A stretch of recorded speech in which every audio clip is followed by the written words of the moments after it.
नया नाम प्रशांत किशोर का भी आया, तो उन पर आपका क्या राय है? क्योंकि वो बात कर रहे हैं कि शिक्षा ठीक होना चाहिए, अमुक चीज़ें होना चाहिए। देखिए, प्रशांत किशोर जी का पिछला बैकग्राउंड कुछ नहीं है, तो एक उनके साथ प्लस पॉइंट है ना कि उनके ऊपर कोई आरोप नहीं लगा सकता है, क्योंकि फर्स्ट टाइम वो एंट्री मार रहे हैं। इससे पहले वो एक सलाहकार के पद पे थे और रणनीतिकार पे थे, तो उनका एक प्लस पॉइंट है कि आप उन पे ऊपर कोई लालछन नहीं लगा सकते हैं।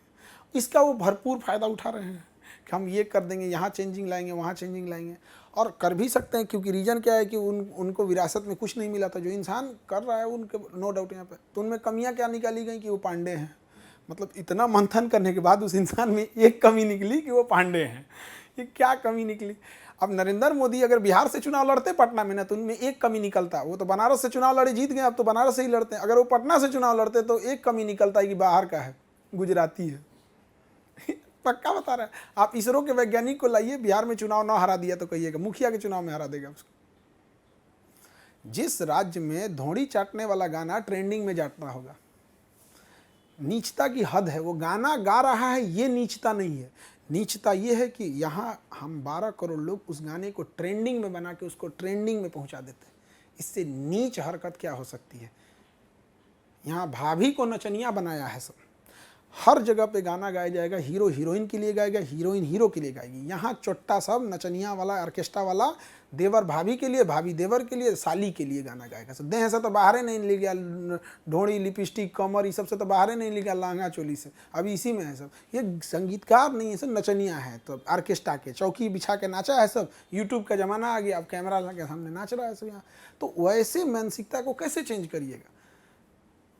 बहुत दिक्कत आ जाती है। तो जो आपने कहा कि भाई पांडे निकाल दिया या इसरो का वैज्ञानिक है उसकी भी जाति निकाल देंगे, जो भी है, तो बिहार में जो राजनीति की बात जब होती है तो ये माना जाता है कि लोगों का तय है कि मतलब वो किसको कितना वोट डालेंगे, कौन सी 80% लोगों ने तय कर रखा है कि भाई। हाँ, तो ये कभी बदलेगा आपको? तब बदलेगा जब यहाँ के लोग पैसा कमाना सीखेंगे। तब जब ये पैसे कमाएंगे तब इनको समझ में आएगा कि हम ऐसे खटिया पे बैठने के खाने के लिए नहीं है। जब ये पैसा कमाने लगेंगे तब इन्हें लगेगा कि मंत्री होकर हमारा 500 रुपया भीख देगा, 1000 रुपया अपने जेब से दे देगा। जब इनको पैसे से, इसलिए बिहारियों को पैसे से तोड़ा जाता है। इसलिए यहाँ फैक्ट्री नहीं लगाई जाती कि अगर कमा लिया तो जाति से ऊपर निकल जाएगा, अगर पढ़ लिख लिया तो ये जाति की बात नहीं सुनेगा, नेताओं की गुलामी। इसलिए जानबूझ के यहाँ फैक्ट्री आने नहीं दिया जाता है। कैसे रोका जाता है? तो फैक्ट्री वाला आएगा ना, तो पहली बात उसको कह दिया जाएगा कि तुमको ये ज़मीन अलॉट कर रहे हैं, बाउंड्री हम कराएंगे।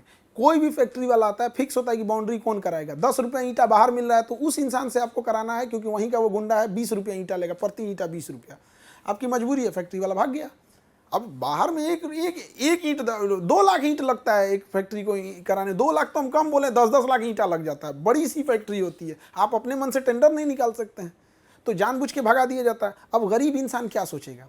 गरीब इंसान की क्या ज़रूरत होती है? पेट भरना होता है, और कोई उसे सता दिया तो उसके पीठ पे कोई थपथपाने वाला चाहिए।